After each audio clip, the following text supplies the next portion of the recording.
I know you love earning travel rewards and cash back, and that's why you're going to love Rakuten. With Rakuten, you can earn cash back on everything you need to book your dream trip, hotels, flights, rental cars, experiences, and more, while still booking through your favorite travel sites. And don't worry, cash back can be earned on top of earning the credit card points and the hotel and airline loyalty points that matter most to you, depending on how you make your booking. Plus, with Rakuten, you can also earn cash back on groceries and other purchases like electronics, pet supplies, and more. And the best part, you can join today for free and start earning cash back on top of your travel rewards. Go to Rakuten.com or get the app. That's Rakuten, Rakuten. Rakuten, the most rewarding way to shop. This episode is brought to you by TaxAct. Don't do your taxes alone. Join TaxAct's National Admin Night. Admin nights are social gatherings for getting through your to-do list. So get ready for a night of fun, finding deductions, and filing taxes with TaxAct, where you can file your federal and state return for just $49 through April 8. Let's get together and get them over with. Visit taxact.com/admin-night for details. Morning decisions. How about a creamy mocha frappuccino drink? Or sweet vanilla? Smooth caramel maybe? Or a white chocolate mocha? Whichever you choose, delicious coffee awaits. Find Starbucks Frappuccino drinks wherever you buy your groceries. I think the furthest I've ever been, and I'm a traveler, is death. That is a journey that is unsurpassed in my life. It was definitely from one place to another with a high adventure on the other side. That is Peter Panagore, today's guest, who shares the incredible story of his own death and his return from the beyond. And look, no matter what you believe or what you don't believe, I encourage you to give this show a listen. Just be present, keep an open mind.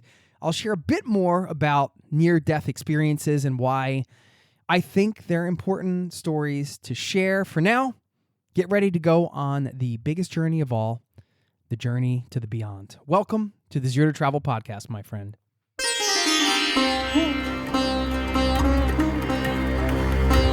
You're listening to the Zero to Travel podcast, where we explore exciting travel-based work, lifestyle, and business opportunities, helping you to achieve your wildest travel dreams. And now your host, world wanderer and travel junkie, Jason Moore. I went down this tunnel, and in this tunnel, there were all these doorways that led to all the other tunnels from all the other doorways, and they were all choices that I could make in my life. And then I was back outside my body, looking at it dangling off the cliff. Just another little snippet of this amazing story you're going to hear today. Hey, it's Jason with ZeroToTravel.com. Welcome to the show, my friend. Thanks for being here. Thanks for hanging out, letting me bring a little travel into your ears today. This is the show to help you travel the world on your terms, to fill your life with as much travel as you desire, no matter what your situation or experience. As you heard at the top, Peter Panagore on the show today. You can find his work over at peterpanagore.love. We'll link up to that. And he has a book called Heaven is Beautiful, How Dying Taught Me That Death is Just the Beginning. And one of the things we talk about today is how it's been so difficult for him to capture this experience with language because it doesn't really translate to the English language, what he experienced. And he does a wonderful job anyway. And that's why I was excited to have him on, because when I started diving into the rabbit hole, I went down the near-death experience rabbit hole, just to give you a little background. It turns out, Peter had this compelling story, and he tells it so well.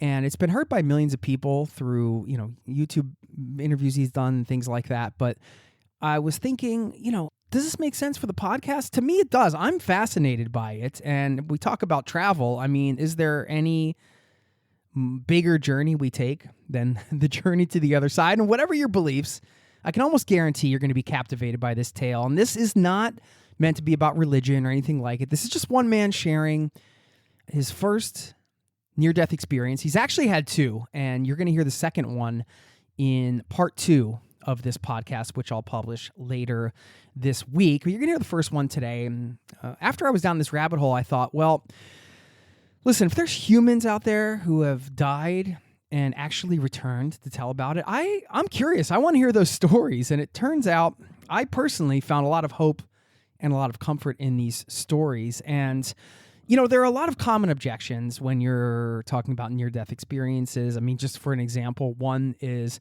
well, this is the brain doing the chemical, sort of like injecting the last chemicals, and that's it. This is all a hallucination and these things. But I kind of went back and I found this book, which was sort of the foundation for this entire near-death experience movement. It was written by Raymond Moody, who is, quote, the father of the modern NDE, near-death experience.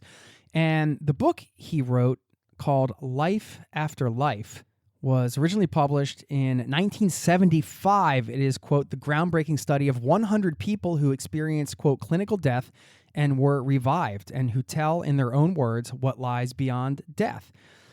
And, recent medical technology means that probably more people than ever in history have been revived after dying. I mean, decades ago, people didn't talk about these experiences for fear of what others would think about them. That's something that comes up during our conversations. But Raymond's book, when it was published, and with the rise of the internet, more and more people started feeling comfortable coming forward and sharing their story. And turns out there are some fascinating common occurrences that you come across. As I mentioned, Raymond in his book, it's 100 different cases. And so he identifies these sort of common things that people from all walks of life have experienced when they retell these tales. And I've seen and heard near-death experience stories from atheists. I've heard it from, super religious people. I mean, you've heard it from a lot of different places, and they vary, but there are some commonalities that seem to come across. And I don't know, I found it pretty fascinating. And, I don't have any answers here, but I love talking to Peter, hearing about his experience. And if you're curious, I encourage you to do what we all should do more of, I would say, is just dig a little deeper. Like, for example, I read Raymond Moody's book. I've done some research on this stuff, tried to look at some of the science behind it because I was curious. And it's so easy for us to take sort of things at face value, especially in this day and age where we can scroll through like 1,000 posts on social media in 5 minutes and just gloss over it or write something off or agree with something and be in our little bubbles, instead of taking the time to actually dive in. So if you're curious about this whole thing, maybe you'll go down the rabbit hole too. Otherwise, just enjoy this thoughtful conversation. And what's also interesting is that Peter's story is rooted in travel, as his death occurred during an adventurous trip that he took ice climbing with a friend. So I hope you enjoy it. Stick around on the back end. I'll leave you with a quote plus some final thoughts. Thanks for listening, and enjoy my chat with Peter. Cheers.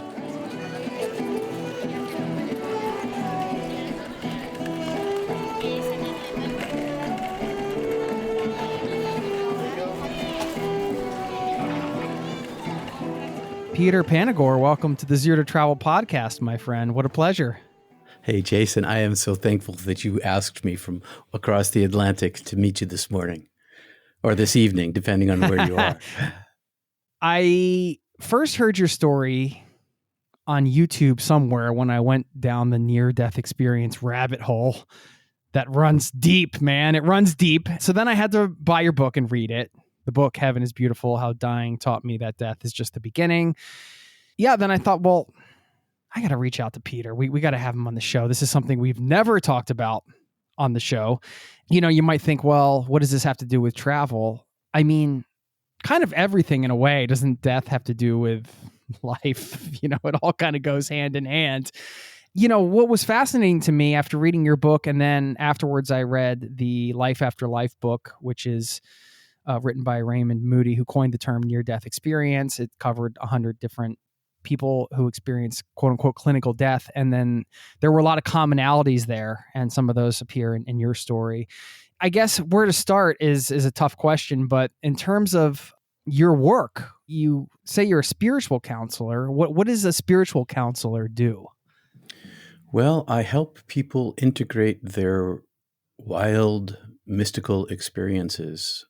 So what I mean by that is that there is a long history globally within major religious traditions, but always on the edge of them, of people who have what are termed unitive mystical experiences, or any other kind of mystical experience, out of body experience, uh, an after death visitation, something strange and out of the ordinary that changes the course of their life, during which some kind of wisdom is bestowed on them, and it's often love. It's often, in the case of a person who is visited by someone they love who's dead, it's often forgiveness, love, joy, understanding of the deceased's well-being, and it changes the course of their grief. And it's not something that is imaginary. It is something that is so powerful that the direction that they head in their life, and in particular in the cases of grief, it relieves a burden, and it changes who they are and their understanding of what happens to them after they die. And to your point about traveling, I think the furthest I've ever been, and I'm a traveler, is death. That is a journey that is unsurpassed in my life. It was definitely from one place to another, with a high adventure on the other side. It's the ultimate trip. It's the ultimate trip, right? Which yeah, people are going to hear about today. In terms of your work and the mysticism, as you kind of laid out what mysticism, or a mystical experience, I should say, is in some ways, which is kind of hard to define. Oh, I can define it for you. Yeah, if you want to, we can start there, because then I want to get some practical tips from you on tuning into these experiences. So people are listening. I think, I don't know if it's safe to say that maybe everybody's had one of these types of experiences at some point, maybe some seemingly more extreme than others. You can share a bit about what a mystical experience is. And then I want to get your advice on interpreting them, because that's in the integration, that's the hard part. How do you pull out the meaning? Because they're kind of mysterious in some ways. They are. They often come without language. Most of the time, there's no language involved. And because there's no language involved, the message is, well, it's not cognitive. The message is deeper than that. And so let me begin with a definition. There was a man named William James, who was maybe the most intelligent father of psychology in American history. And he was a professor at Harvard. And he wrote this book back at the turn of the last century called Varieties of Religious Experience. And in that book, he has a chapter on mystical experience. And he defines mysticism as having four components of mystical experience. It's transient. So it has a beginning and an end. It's noetic. It leaves a gift that is, number three, ineffable. It's unspeakable. And so noetic, transformative, passive. Oh, yes, passive. It happens to you. You don't make it happen. And these experiences, they are so out of the norm of living. And you're right, there's a huge percentage of the population who have these, but they don't talk about them because they are so far out of normal experience. And so there was a study done at the International Association for Near-Death Studies, which is a consortium of universities, primarily in North America, but elsewhere as well, university professors, including Europe, who researched near-death experience. And in a study that was done 2 years ago, 60% of 350 people surveyed who were grieving. 60% of grieving people have an after-death communication. That is a huge number. That's a huge number. That means that more than half the population has this experience that after someone they love dies, comes to visit them, and nobody talks about it. Well, few people talk about it because you can't prove it, even though it changes the direction of your life. But it leaves a person with a new understanding of themselves and death. And so it has a major impact on society. But because of religious repression of mysticism, and they used to kill people who were mystics, and it's not just Christians who did that, or isolate them into monastic or convents. Jewish people did that. Islam did that. Everybody, lots of people who claimed that they had a divine experience outside of doctrine and dogma were repressed and sometimes killed. The societal pressures against talking about mystical experience are, well, you don't talk about it at a cocktail party. You don't mention it to somebody at the gym, because they'll think you're crazy. So there's this like a public secret. Everybody, 60%, 70% of the people have some kind of experience, but out of fear, we don't talk about it. Yeah, and you can even think there's probably a percentage of those that may not be interpreting what is a mystical experience as that. For example, if somebody they know is passed on and that person appears in their dreams and tells them something, I think they might just chalk it up to, well, that was just a dream. Is that a mystical experience or just a dream? I'm using air quotes. I don't know. I'm not in the position to say. You are, I'd say, in that situation. But so there's that element too. Yeah. I think it depends if the message in the dream transforms your grief. If your grief the day before you have the dream is different than the grief you have the day after, then the messaging that came to you left this noetic knowledge, this understanding that's beyond words of well-being. So, and that's most people, many people. Is my loved one okay? Are they still in existence? Because of religion, do they go to hell? Are they in eternal damnation? Because most near-death experiencers are like, there's no such thing as eternal damnation. This just doesn't exist. But people are worried about that. And if this dream visitation is transformative, if it has after effects, and that's one of the measures that have come out over the last 40 years, that there are things that are after effects that show that the event happened. And what I mean by that is that in the near death experience community, we have a high divorce rate. We have a high divorce rate because the person who dies and comes back is so different than the person who they were the day before, that marriages end. And it has a lot to do with a persistent experience of non-attachment. It has to do with a re-evaluation of values and decisions on how to handle finances and the direction of a person's life. Those are major things that happen during NDEs, but lots of people have these minor mystical experiences that they don't, because there isn't a cultural context for them, there's nowhere to talk about it, that they can assess what happened to them and understand it, that they often chalk it up to, as I like to think about A Christmas Carol by Charles Dickens, when Scrooge is sitting in front of the fireplace and Marley shows up and he says, "There's more about you of gravy than grave." And what he means is he's having indigestion and it's not real. But it turns out it was real for him.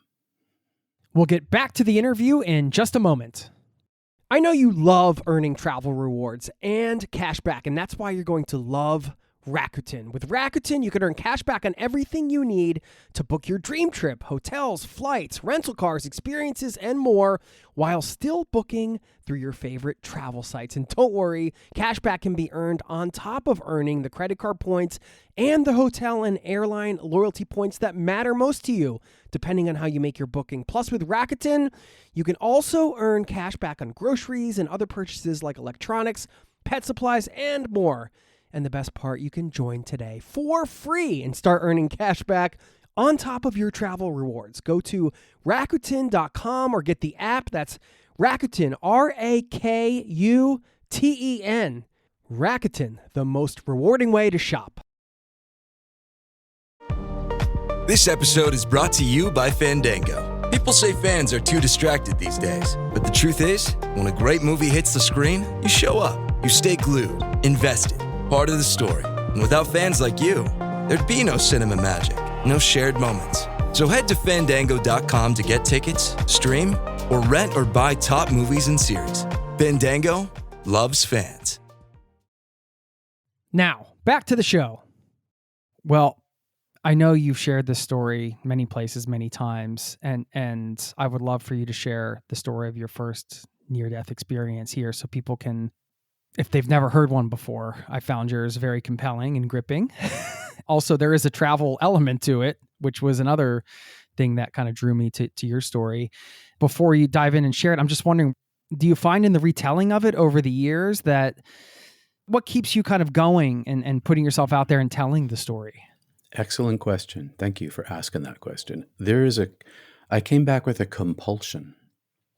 I should tell your audience that I died ice climbing in 1980. I kept my mouth shut for about 20 years about it because I didn't, for the very reason that I told you a minute ago, societal and religious pressures for having this kind of experience. I didn't want to be seen as crazy.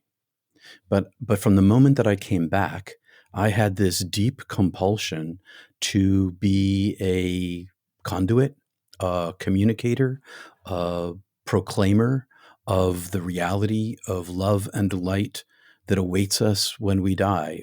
It's my job, basically. Even though I didn't talk about it for 20 years, I lived it every single day of my life. It never goes away. It's not something that happened in my past. It is that, but it's something that is always present here and now to me. And I know that I'm going to die. I've died twice so far. I had a heart attack in 2015. And I know that my time here is limited. And so I've got a certain amount of time to be able to try to help other people speak about their near-death experiences, to bring it into the public square, but also to provide a space for people who have mystical experiences to bring it into the public square. So, and the other thing is that every time I tell the story, I go back there. So for me, I re-enter that space because one of the after effects of mystical experience is it leaves this noetic knowledge, is a way to talk about it. In the West, the word used to be wisdom. And this wisdom is a doorway back in. And so it left a mark on me, and I enter back into the space, not fully because I can't go back there as long as I'm here in this physical form, but I get to go back into that space again and re-experience a portion of the bliss and peace. So it feeds me. And so because it feeds me, I tell it as often as I can because I get something out of it. I do. I get to remember who I am. That's beautiful. Is there a part of it that when you're getting yourself back there in the retelling that is painful or that takes something out of you for that day? It was traumatic for me. I went back to where I died ice climbing in Alberta, Canada, on this place called Lower Weeping Wall, which is north of Calgary, some distance, a couple hours.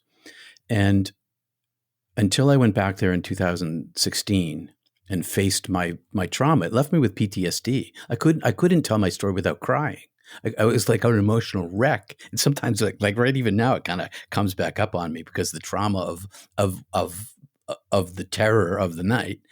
But once I faced that shadow part of myself, the traumatic, by going back to exactly where I died and calling my soul back as a Native American elder who guided me through this process, helped me do.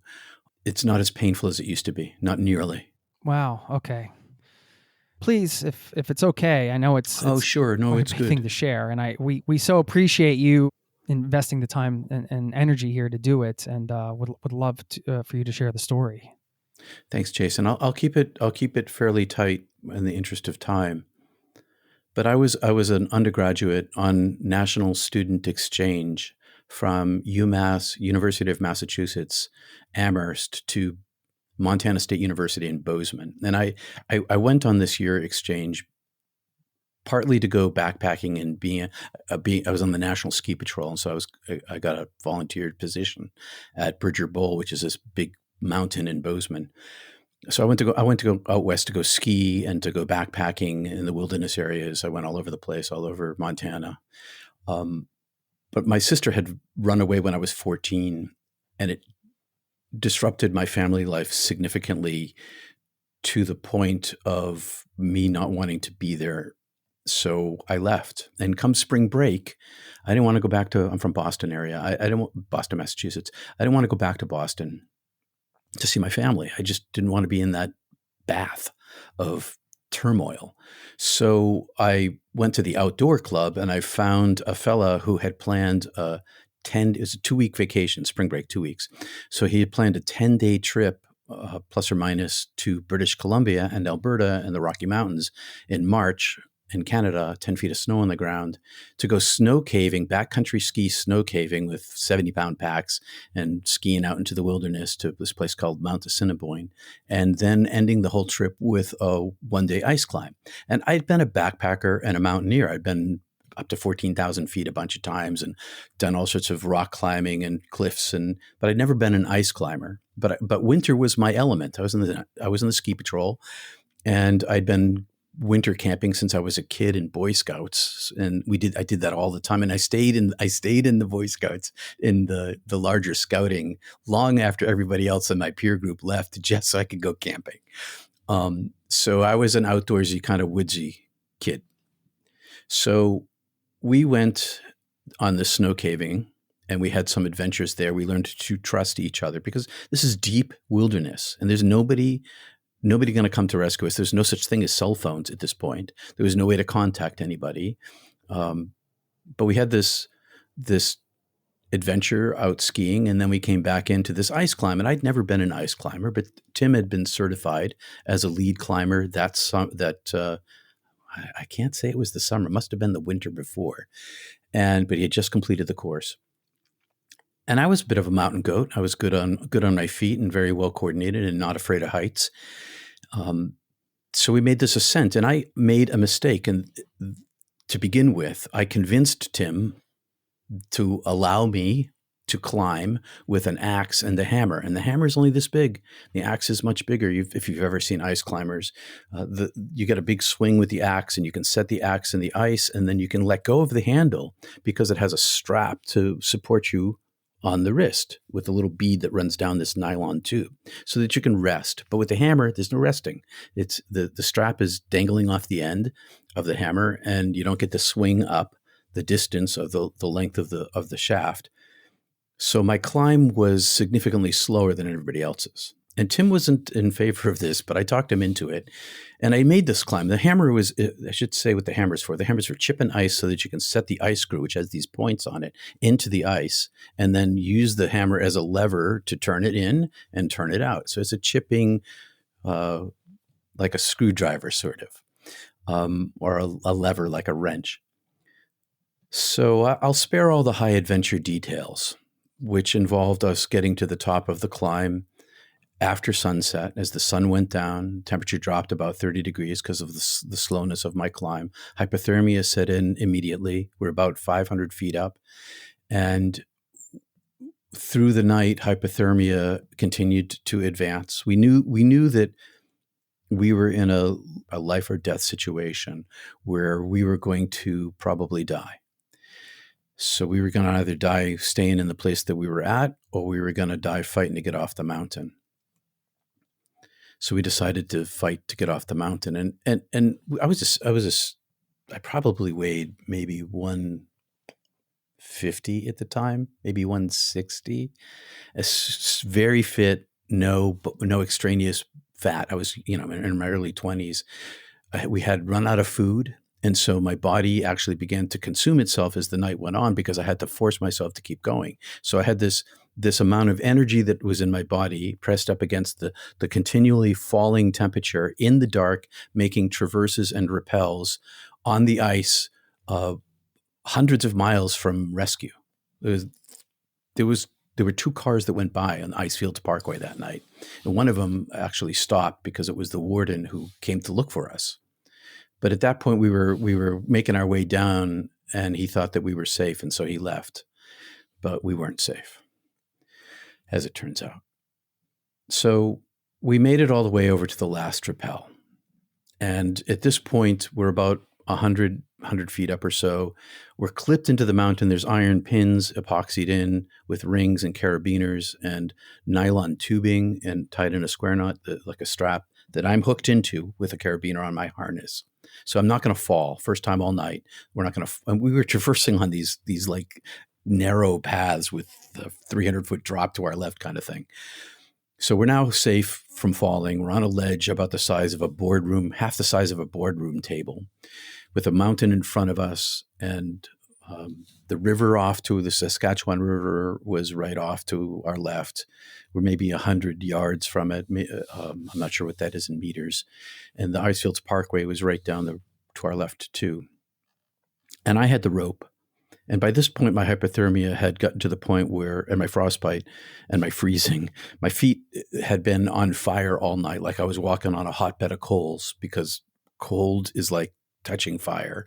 But at this point, my feet weren't on fire anymore. My feet had gone beyond that. I had frostbite on my toes, frostbite on my fingers, frostbite on my face. I still have all my digits, so I didn't lose anything. And we had lost my cognitive functioning. It steals your brain. Cold makes you make poor decisions, takes away your reason, takes away your coordination. My face was so cold it was difficult to speak, to move my tongue, to move my lips. And we were also not talking very much in order to conserve the little energy we had left. I had mentioned a minute ago that we didn't have any food with us, so we were pushing against our own physical reserves, against the cold, against death. And by the time we were on this ledge, we were pretty much done in. And I had the rope. I tied one end to the harness, and I took the other end and I tossed it out around the side and gave the rope a yank, because there was a turn in the cliff, and we had descended down this craggy, shadowy sort of place. And I pulled on the rope, and the rope jammed up and around the corner on the very first pull. And I 3 inches, 5 inches. I pulled it again, and it set in tighter. And on the third pull, it locked completely. I couldn't, no more slack. And we couldn't reascend. I only had half a rope, and we had crampons on. And by this point, we were off the ice. We were on the rock, and ascending back up was definitely suicide. There's no way that we could have made that climb in the dark, without gear, with frostbite. Not survivable. So we're stuck. And it was actually around this time that the warden, who had shown up maybe an hour or two before and was watching us, this is when he left, because now we're only about 100 feet up. He's like, "See you guys. You'll be down in a minute, and I'll see you in the morning." We didn't actually talk, but that was kind of what went on. And then he drove away, and the rope got stuck, and now we're alone, and now we're going to die. And I remember thinking, I should say that I had this deep mammalian sort of survival instinct kick in, that I didn't know that I had this survival instinct. It suddenly, my brain went from driving myself forward with my mental will and repressing my terror of my situation. And I should say that Tim never lost his head the whole night. Neither did I. We both stayed steady and compressed our fear, so we would remain as reasonable and calm as we could, because panic in the wilderness will kill you. So I was in an advanced state of hypothermia, and I had unzipped my coat, which is, hypothermic people often end up naked because they get hot. It feels like I felt like all the blood rushed up to my core, and from my hands and my legs. And I remember thinking, I need my brain, I need my lungs, I need my heart. I don't really need my legs. I don't really need my feet. I can survive without this. But I got hot, so I unzipped my coat. Tim yelled at me, and I knew better because I was in ski patrol, and I knew about hypothermia, but I didn't care. And then I had this experience of, I'm going to die here, and there's nothing I can do about it. And then this peace settled over me. My instinctual drive went away, this thing that was moving me forward, and I relaxed into it. I started thinking about my family. I started thinking about, I was raised Catholic and Orthodox. I started thinking about God. And then I began to fall asleep, and I would fall asleep like a curtain dropping, kaboom, and darkness would come, and I would fall down onto the ledge, smack my helmeted head, stand back up again, pull on the rope. And this happened a bunch of times. I don't know how many times. And then I stood up this last time, and as I stood, my vision had this big round black circle around it. And this big black circle began to collapse very rapidly as like a spotlight on a stage. And it narrowed my vision. And I remember looking around like, what is this thing going on? I'd never seen such a thing. And as it got closer and closer and closer to close, I started thinking, oh, I must be falling asleep. But this is weird. I'd never seen this. This is weird. And as it closed to darkness, I didn't fall asleep. And I was awake. And all my pain was gone. And I didn't know what was going on. I was like, where's the mountain go? Where am I? Why am I feeling no pain? And in front of me, where the mountain was became this huge darkness. And this huge darkness extended the size of the universe. And way, way, way far away on the far edge of this darkness, a pinprick of light appeared like a star. And this pinprick of light, white light, rushed toward me. And as it rushed toward me, it enveloped my view as it got larger and larger and larger. And as it came to me, it communicated to me telepathically without language. There was information, but no concepts, because at this point, I didn't have a brain. I was conscious, but I was out of my body. And I had this sense that I was some kind of dark shade. I don't know how to describe it. It wasn't evil. Okay. I'm not saying that. I'm saying that somehow my physical form was not body and made of a substance I can't describe to you. And as this darkness came toward me, it communicated to me, I'm taking you. And I was like, I'm not going anywhere. I don't know what's going on, but I'm staying right where I am. And it just grabbed me and plucked me. And as it pulled me right out, like a daisy out of a field, it enveloped me inside of itself. And it was gigantic. It was transparent. It was feeding me comfort and it was showing me power. It was showing me its intelligence. And it wasn't, I call it an angel, but that brings up the idea of little cherubs and guys with wings, women with wings. It wasn't like that at all. Everything I'm saying is going to be a metaphor because I don't have any language for this that's concrete. It was like an orb of energy. And this orb of energy was much bigger than me. And I was inside of it. And I had no agency. I had no control over anything that was happening to me. I was being carried by it. I couldn't move. I didn't want to move, but I couldn't move. And it was feeding me comfort. And because it was transparent, I could see through it. And I could see out into the darkness. And I could see that we were, and understand and feel that we were moving back up the direction that it had come, up the tunnel, up the elevator shaft, however you want to conceive it.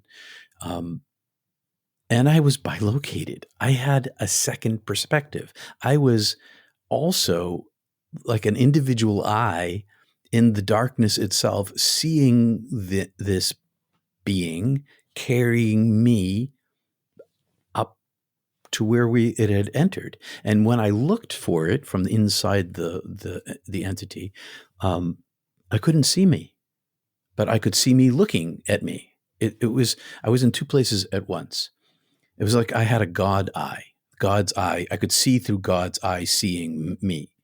And I was transported up, and my body, I had a physical form, but my physical form wasn't made out of matter or energy.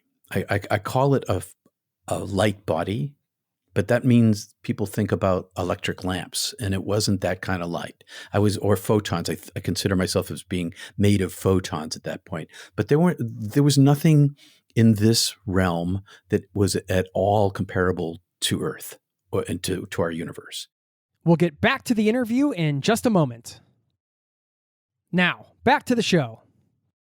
So I have this light body in the shape of a human being, and I'm transported up. And then we get to this edge of the darkness, and the entity unfolds itself, or it pops me out. It's hard for me to know exactly what happened there, but I was popped out of this angelic being, and I became a giant orb of consciousness inside a womb of darkness, but this darkness was illuminated. It's full of paradox and contradictions. So I'm in this, I'm an energy form 10,000 times bigger than my human form. And my thinking is my being, is my feeling, is my sensing, is my self-understanding. I am one thing. And this one thing is energy itself.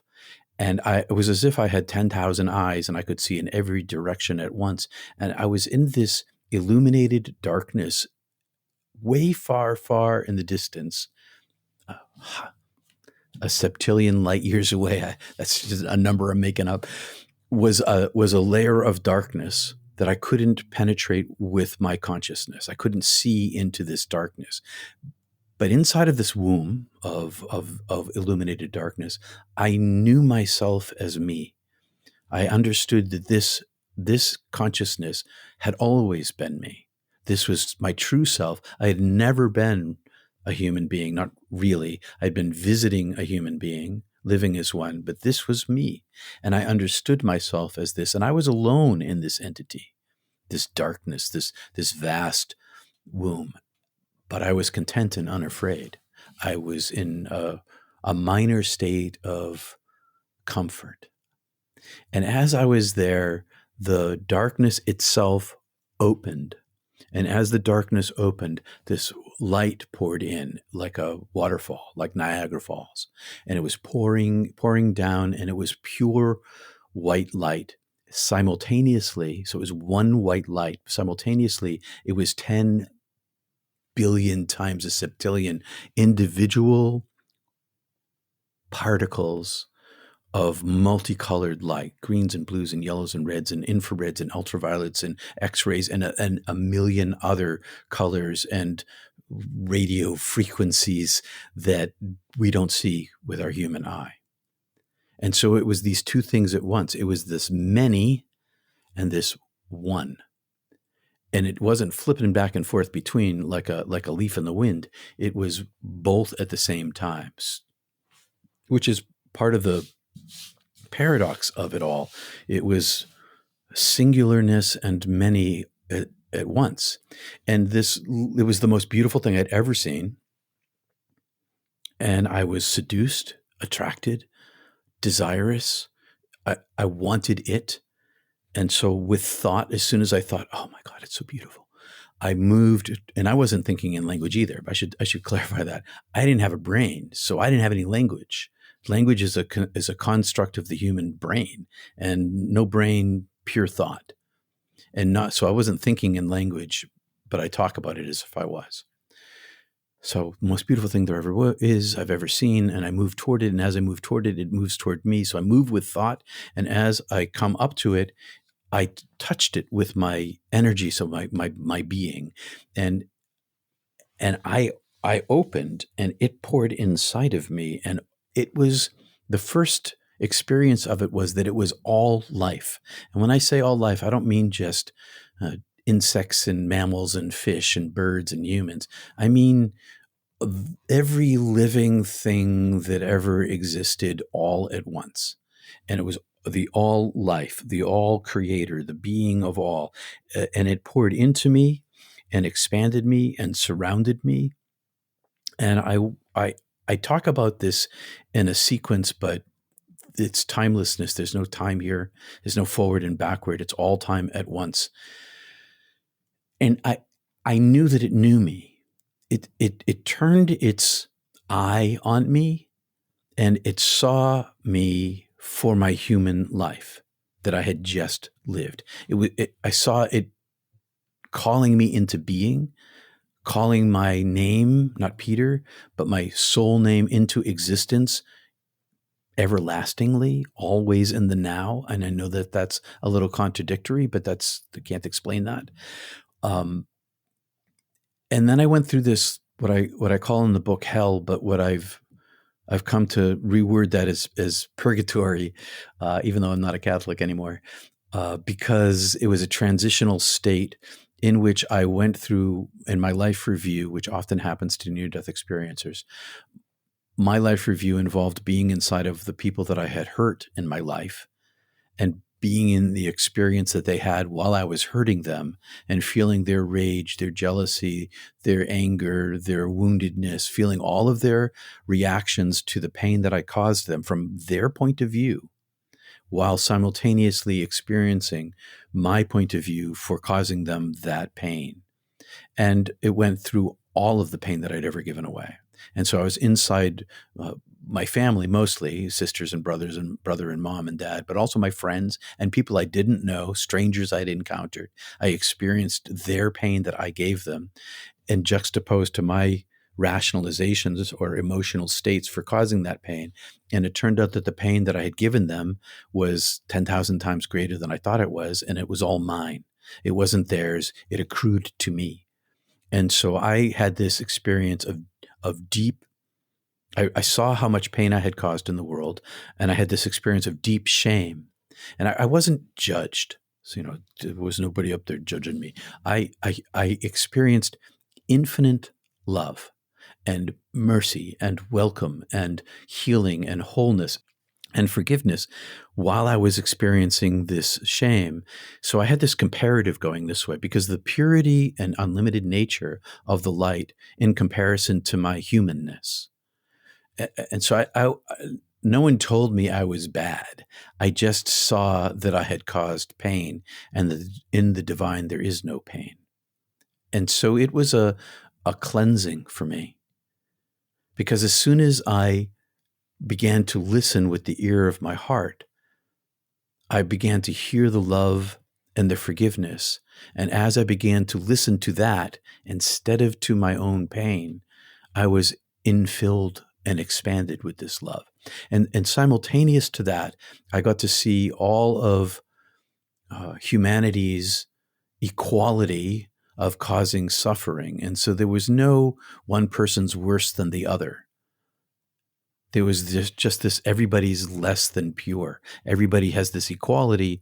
It's like looking at our solar system from the Andromeda galaxy, 2.5 million light years away. You can't really see the difference between this star and that star. It's all very much the same. So that left me with this after effect of recognizing that other people are the way they are because of their suffering and because of their brokenness. But also I could see the light inside, see the light inside everyone. So I should speed this up a little bit. So I went through this life review. I saw myself as my original self, my original being called into being self. And I like to describe it as I was a singular photon and superpositioned. I was in sort of two places at once. I was connected to, I meant not superpositioned, I meant entangled. That's the word I was looking for. I was entangled with a field of photons. And this field of photons was infinitely deep, infinitely high, infinitely wide. And that was the divine being. And I was a particle of that divine being, but I was also outside of it and connected to it, not in the field itself. And so I had an individuation from it, but I was also part of it. And then I could see my next level self, which was this elongated, created soul, where I had all these other lives. I could see all these other lives I had lived, and I got to enter into a couple of them and see from the inside out. And I understood that none of those lives were me, and that I'd always been this oversoul and this photonic self as connected to the divine.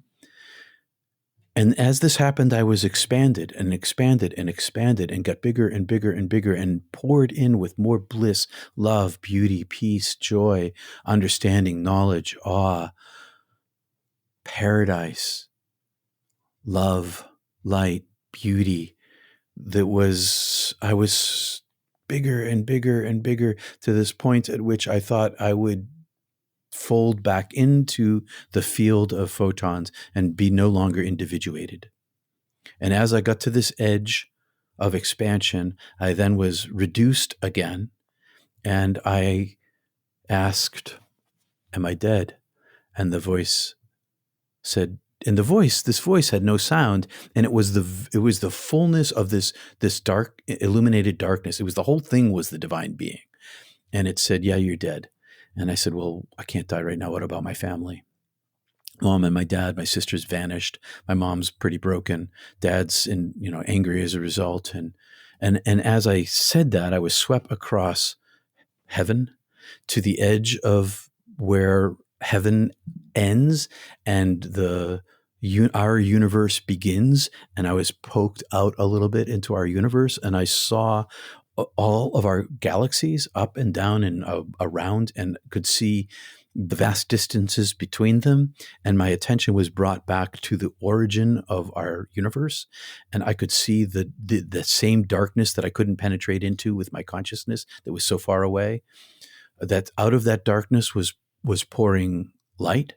And that light was emoting from the darkness, and that light was being woven into a different kind of darkness, the darkness of matter.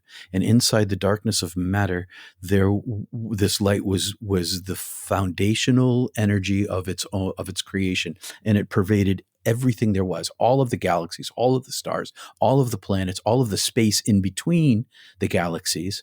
And this divine energy, this being, was pouring out not just our universe, like this constant flow, but universe after universe after universe, like coming out of this darkness and going off to these different levels, hundreds of them, thousands of them, just pouring out.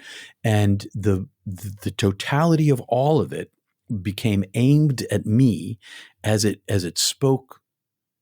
I love you. I have always loved you. You have always been well. All is well, all has been well, all will be well, because of the immensity of my love for you. And all of the love of all of these universes was aimed directly at me personally.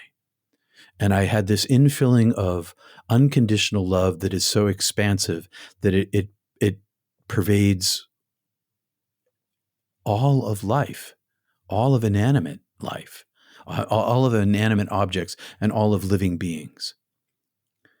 And then my attention was turned to Earth, and I could see our planet like a hologram, and 8 billion people on it, 7 billion at the time. And it was live, like a live time.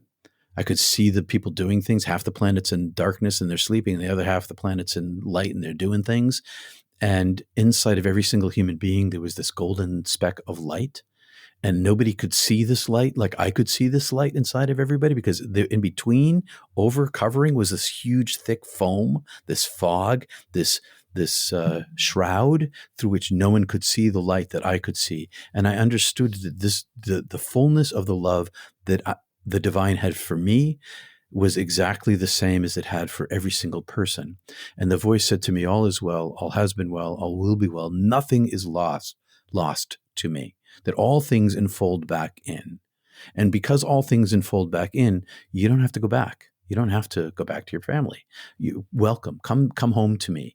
Because everything's good, everything's all good, and I am love itself, there's nothing to be afraid of if you stay here.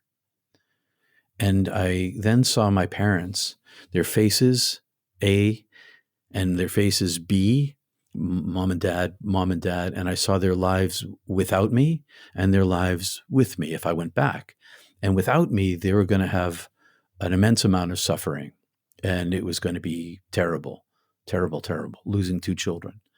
And with me, there was still going to be suffering, but it wasn't going to be nearly as intense. And then I saw their deaths. Not their actual physical deaths, but after their deaths, what happened to them? They were in the same place as me. I could see them. And it was only going to be that much time. Because where I was, it was timelessness. If I had just waited a moment, they would have been there. But I could see that they were going to suffer in their lives. And so I said, do I have to stay here? And the voice said, no, you don't have to stay here. I want you to stay, but you don't have to stay. And I said, well, if I go back to help my parents, can I come back here to this bliss? And the voice said, yes. And I said, well, then I choose life. And the voice said, you won't live your life, and threw me out. And as I went out, I had to make a choice of the kind of life I was going to live. And there were all these doorways in front of me, and I had to make this instantaneous choice of the life that I would have. And I chose a life that was in the light, but not in the intensity of the light, sort of in the just outside the main beam of a flashlight of light, where it's a little bit of residual light. And I went down this tunnel, and in this tunnel, there were all these doorways that led to all the other tunnels from all the other doorways. And they were all choices that I could make in my life. And then I was back outside my body, looking at it dangling off the cliff. And I could see this person, turned out to be Tim, of course, bending over my body and shaking my body and screaming and yelling, but I couldn't hear the sound. I was then pierced back into the physical body, and then my brain came back online. And Tim, I opened my eyes, and Tim was screaming and yelling, "Don't die, don't die, don't die, don't die." And then he could see my eyes open. He's like, "Oh my God, you were dead, you were dead." He didn't actually say, "Oh my God," because he was an atheist. You were dead, you were dead. If you were going to die, I was going to die. And then it took me a while to come to myself, to my human self, and understand who I was. And from that point on, I became an entirely different person. My career choices changed. My graduate school program that I was going into, that changed. The direction of my life, my relationship with my family, everything, the whole world was an entirely different space for me. And I'll end it there. It's a lot more to it, but that's as quick as I could tell it. Wow. And you tell it so well. Thank you. And I appreciate that. Yeah, I know in your book you said on the other side there is no thing. Everything on this side in the world in which we live is a thing. Over there, nothing is a thing. There is no thing. Language cannot describe it. Language cannot contain it. Yet you speak so eloquently using language to describe it. Thank you for sharing that. It's incredible to me that you, even after all of that and then coming back, that you guys found a way to survive and get off the actual mountain. I mean, because going back, but you're still stuck up there. You're having to process all of this, but you can't really process it because now you have to survive, and all of this incredible experience just happened. At that point, did you feel like because you were sent back that I don't know how it's going to be okay, but somehow I'm going to get off this mountain? No, I didn't even know who I was when I first came to. I didn't know where I was, who Tim was, what was going on. It took me a while for my brain to be able to comprehend the world I was in. But I was also wondering on my interior what had just happened to me. How did I end up back here again? Why is this world full of suffering? I was in this place of healing and no suffering. There was no suffering at all. And now I'm back inside this body and it's full of pain. And so I was sort of confused. But this time when I fell, I'd fallen asleep a bunch of times, but this time I kind of fell off the cliff. And so I think, and this is people that are like, well, how did you get down? Well, the rope came free after this. I fell and the rope came free. And whether that was some kind of miracle or whether it was physics, more likely physics. So the angle of my fall probably pulled the rope in a different direction and the rope came free. So we just descended. And because the car was right across the street with the tent in it, and Tim came from a very wealthy family. He had all the right gear. He had an Arctic tent, Arctic rated, which had a chimney in it and a vent so we could fire up the stoves inside the tent without asphyxiation. So that's what we did. We fired up both of our stoves and we climbed into our sleeping bags and we made warm tea and we brought our temperatures up gradually over a period of time until we could get into the car with the heater on. And that's how we did that. And I was lost in the world. I came back a mess because I didn't understand the world anymore. I couldn't understand why I had to eat, why I had to move, why I had pain. I couldn't understand why I had to use language to speak. It was all very confusing to me. It took me a long time to figure it out. Why does there have to be so much suffering? Why does there have to be child abuse and wars? And, I'm talking from a divine being perspective, let's say. We know why these things happen because humans have disagreements and people are complicated and all of this. But after your experience and coming back, why? Well, the question could be asked about black holes in the center of every galaxy. So science is telling us is a black hole, and this black hole in the center of all these galaxies is eating planets, whole planetary systems, star systems. Is just sucking them all down. The microbes that cause disease and death, they're part of that same system. Everything is made of limitedness here. The universe, it wouldn't exist without it. If there was no suffering, we wouldn't be here. It's a part and parcel of the structure of the entire place. Why does it have to be so painful? I wish I knew the answer to that. I do know this, that in the end, there is no suffering and no pain, and that most of the tragedy, with the exception of natural disasters, humans do to each other out of selfishness and their own trauma reactions. So if a person's raised in trauma, they pass that trauma on. And so there's this self-perpetuating system of abuse and violence and war and terrible things that humans do to each other. It's all rooted in the selfishness of our own need, the reflection of ourselves. We see ourselves instead of looking into ourselves to find the divine part of ourselves. I wish it wasn't that way, but it is. And I don't really ask why anymore. I know this is going to sound strange, but and no stranger than anything else I said today, that I came back with this understanding of my temporality here. I know that I am just passing through. And so even though I continue to suffer, as everybody else does, I've had broken bones and I've lost people in my life and all the things that happen to us as human beings. I know that it's totally temporary and I'm out of here. And so I'm pretty thankful that I don't have to stay here forever, because this place is pretty harsh. It's like I call it a beautiful hellscape. It's really beautiful. And there's some great things that happen here in this world, but it's pretty hellish. And instead of, shaking my fist, why'd you make it this way? I instead try to go deep inside myself and find that portal, that opening, that light that is inside of me, and live inside that space and bring that into the world. And if all the people who had mystical experiences that we were talking about in the beginning, if they all lived in that space, maybe the world would be a different place. Maybe we would have a lot more peace, a lot more love, a lot more cooperation, a lot less selfishness, a lot less egoic action of greed, of power dynamics,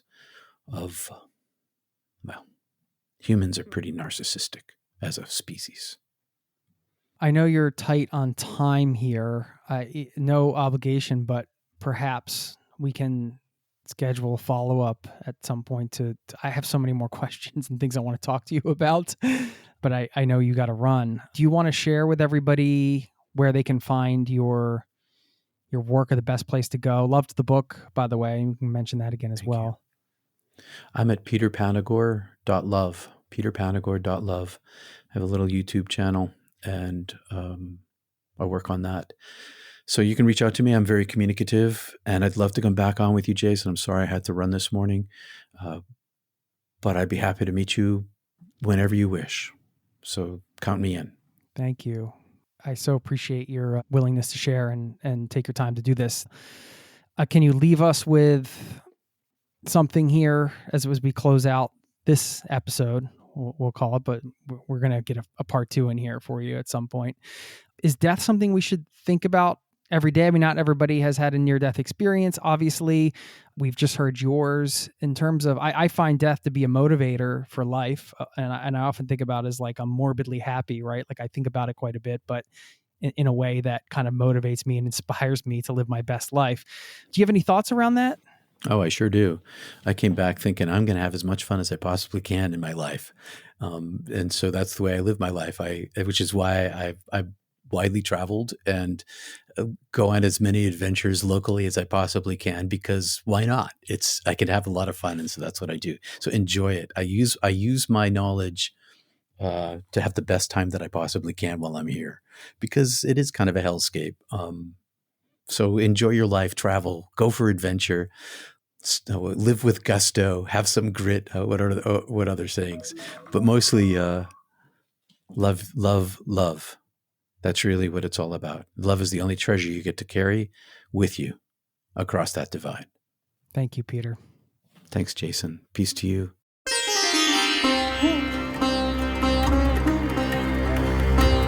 There you have it. And we did get Peter back for a second podcast, and I'll publish that one as the next episode. So you get to hear that right away. I'm not going to make you wait. If you want more, you're going to hear about his second near-death experience. The guy has had 2, which is absolutely mind-blowing. And some more thoughtful questions that we'll pick up with in the next episode. So I hope you enjoyed that. And what a tale. I mean, he tells it so well. And I love this quote from his book. Peter said, quote, "Dying was hard, but death was beautiful," end quote. I found comfort in that quote. I do find comfort in that quote. And I want to leave you with one last thing. I think it's healthy to think about our deaths. Maybe I do it on a daily basis. Probably not a daily basis, but quite often. And I just think as a reminder, you can use that as a motivator. It really is the ultimate motivator. So anyway, I would love your feedback on this because it's a bit of a different episode than we normally cover. And if you have any thoughts, you can leave me a voicemail. You can drop me an email, jason@zerototravel.com. And if you haven't done so, you can sign up for our newsletter over at zerototravel.com/newsletter. That is free. Thanks for listening, and I'll see you next time. Peace and love to you and yours. Cheers. This podcast has been brought to you by zerototravel.com. Ideas and advice to make your travel dreams a reality.